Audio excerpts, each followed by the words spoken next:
Hi everyone, how are you today? Um, I want to give God glory and honor for making us here. Ah, I honor you, I glorify you for the peace, for the love, for the life, for the favor, and for everything that He has done into our lives. We glorify Him and He alone deserves all the glory. I also want to thank God for you people, for your support.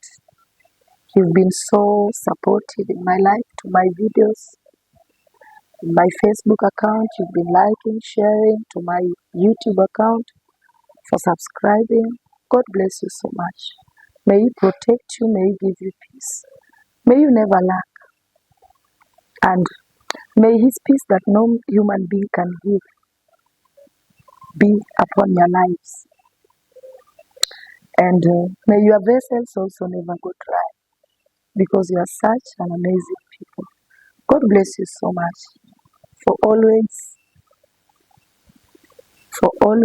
and for always supporting me. Be blessed a lot. We are back again to our Let's Talk, and here we are. Okay, today I want us to look at learning from our mistakes. How do we learn? How do we learn from the mistakes that we always do? Because one thing I know is that no human being is perfect. You can never be perfect. And we always learn from the mistakes that we do. And another thing that we must know is that every mistake is like a teacher to us. Every mistake that we do teaches us, or teaches you, or teaches to whatever who is watching. The mistake that we always do, zinatufundisha. They are always like teachers in our lives. And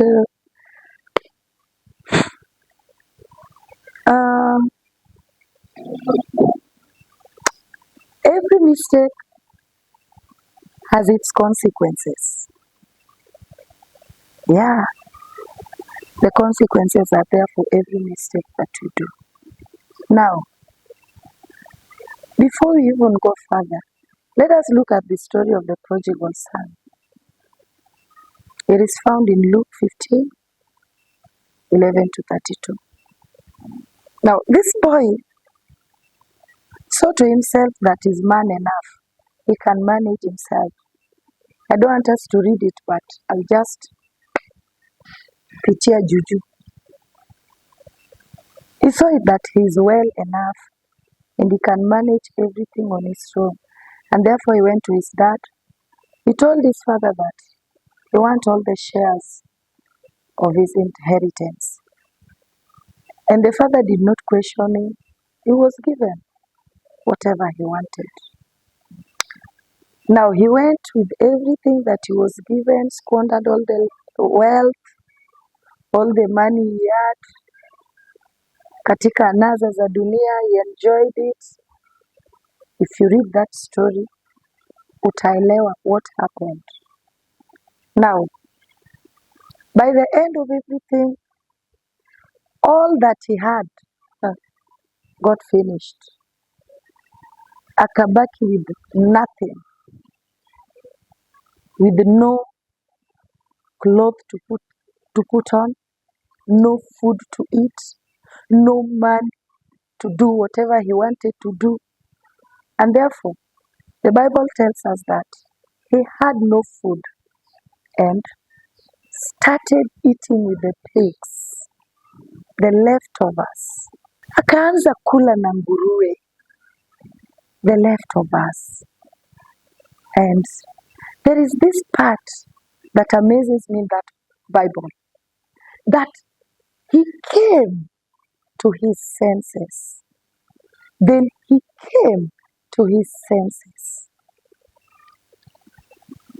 After coming back to his senses, he decided to go back to the Father to see if he can be accepted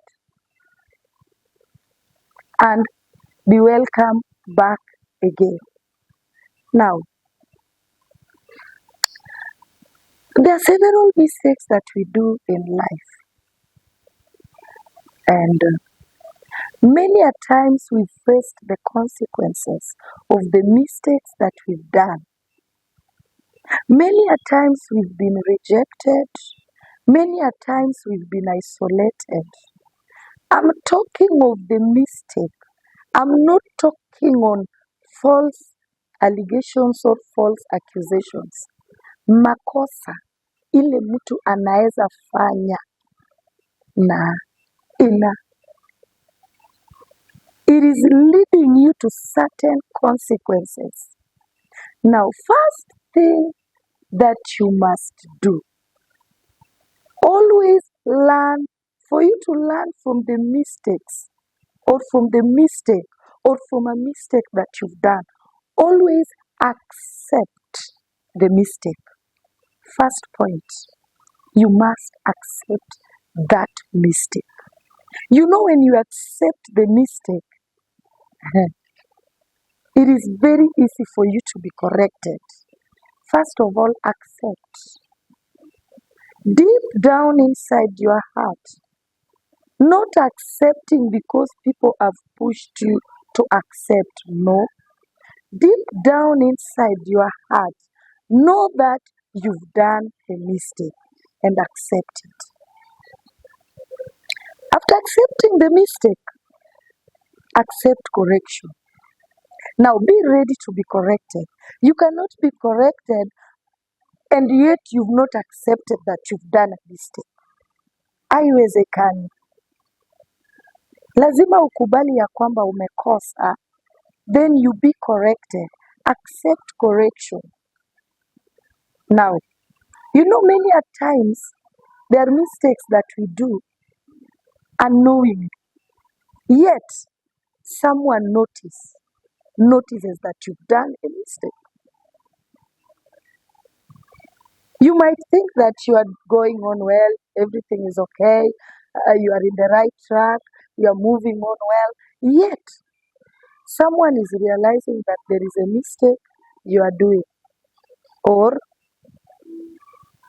apart from that, there is that mistake that hata wewe ulijikuta tu umefanya.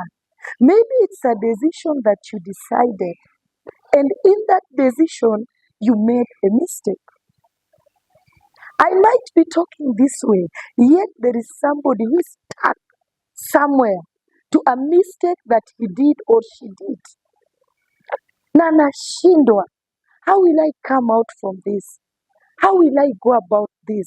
How will I do it? And hata unapojiangalia, you are already seeing the consequences of whatever you did. Now, accept correction.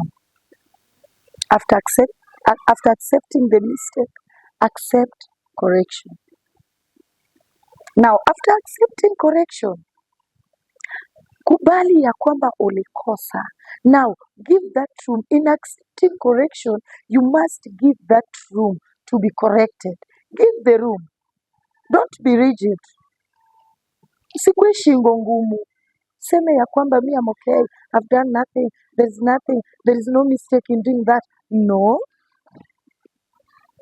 Give that room for correction.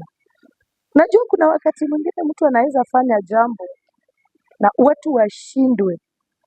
People will find it. Don't give people that difficulty in coming to you to tell you that you've done a mistake. Give that room. Hallelujah. Now, once you've given the room, remember we are in the process of healing. You want to heal from the mistake that you did. You want to heal from the consequences that you are facing. Now, there are these inner voices that do speak to people. Inner voices now are not people, but the inner voices are always within us. They will tell you that, oh, it's just okay. Just move on. that inner voice. The inner voices are always two, the negative one and the positive one. Now, don't allow the negative one to contradict you. The inner voices are always there to bring distractions.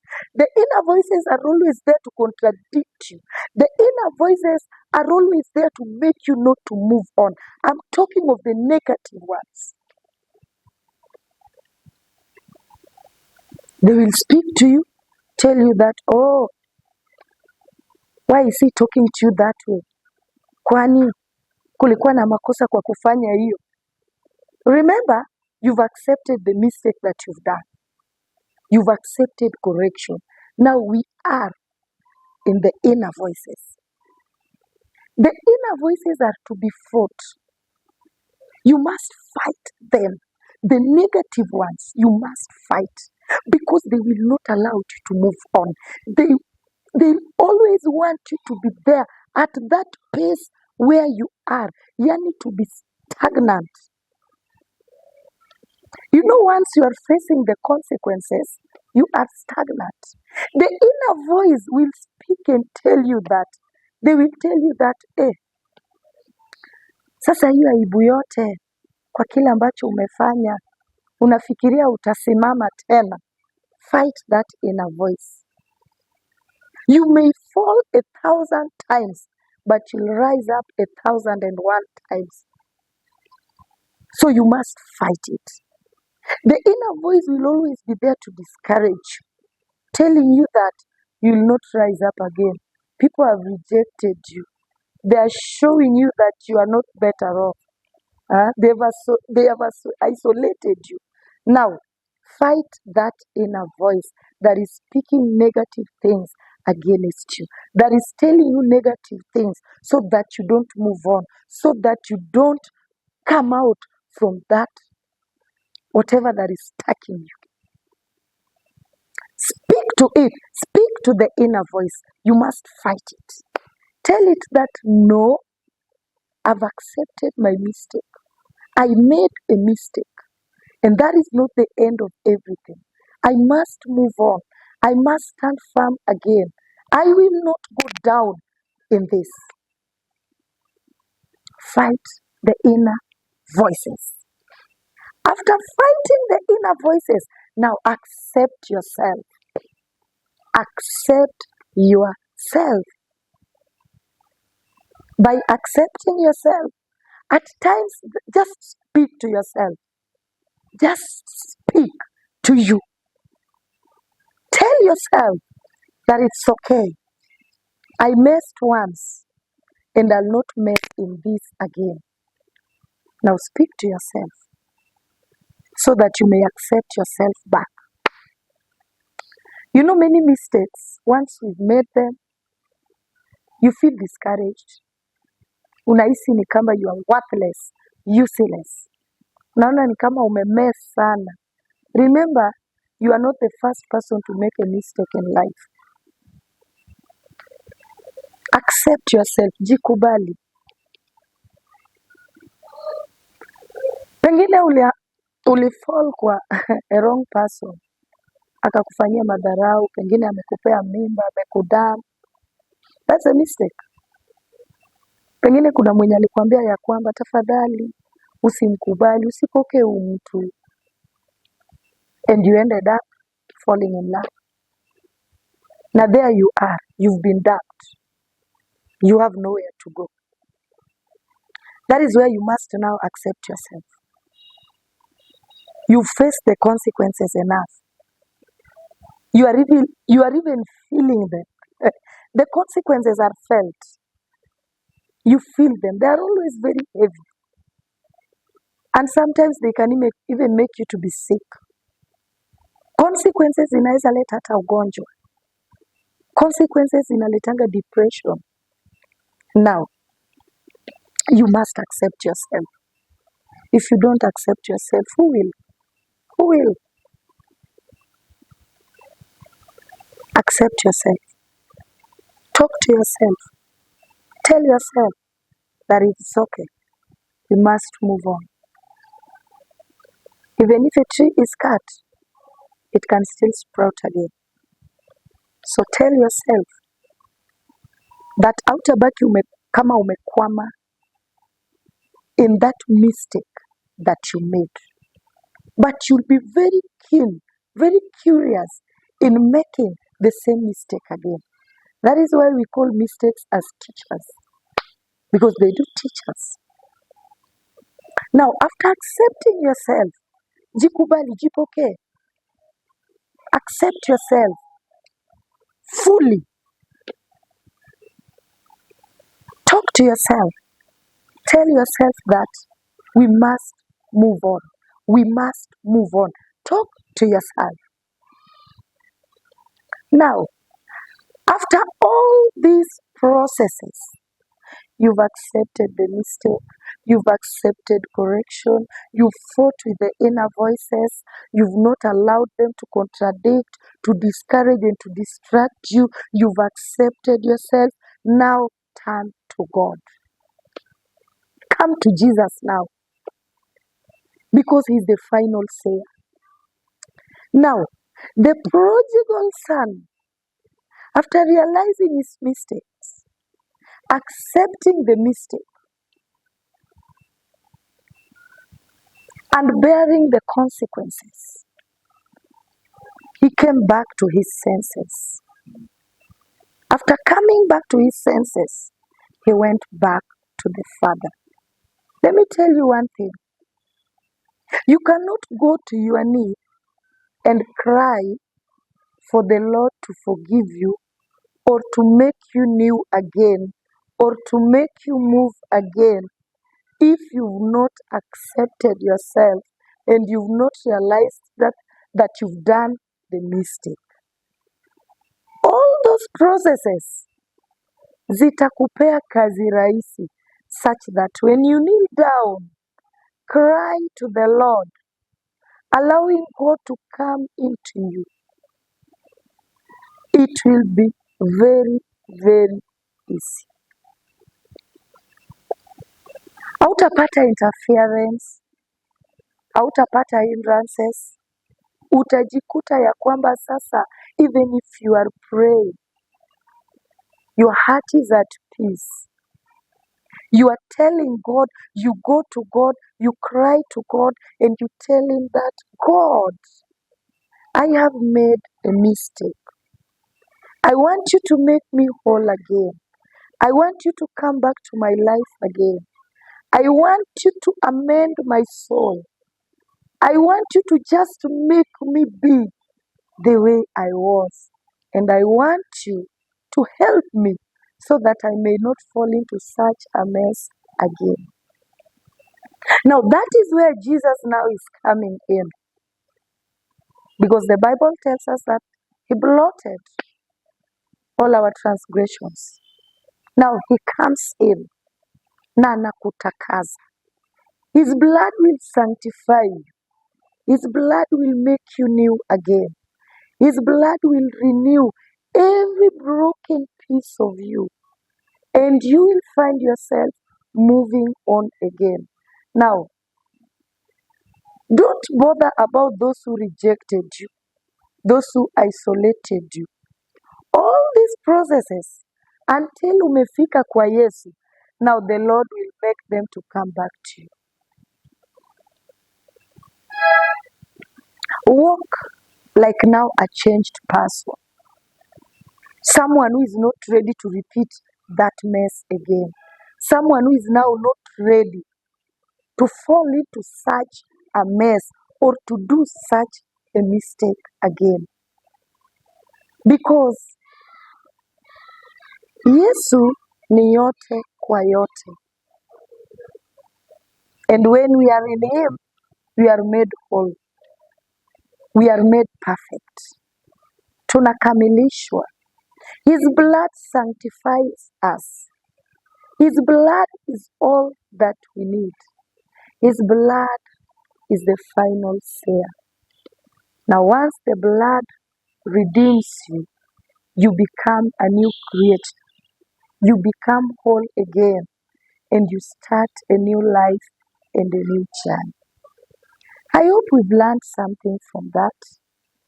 Na hata kama you are in a very dangerous mess, follow these steps and you'll find yourself being back to life again.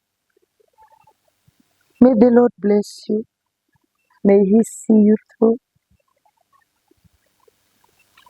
May He always be there for you. And I know your life will never be the same.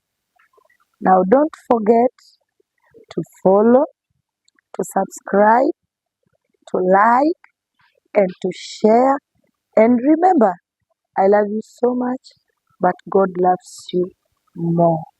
God bless you. God be with you. May He always be there for you. May He always be your guidance, your protector. Everything that you need comes from the Lord. Be blessed and have a lovely day, lovely journey. Have a blessed everything in whatever that you are doing. Be blessed. Bye.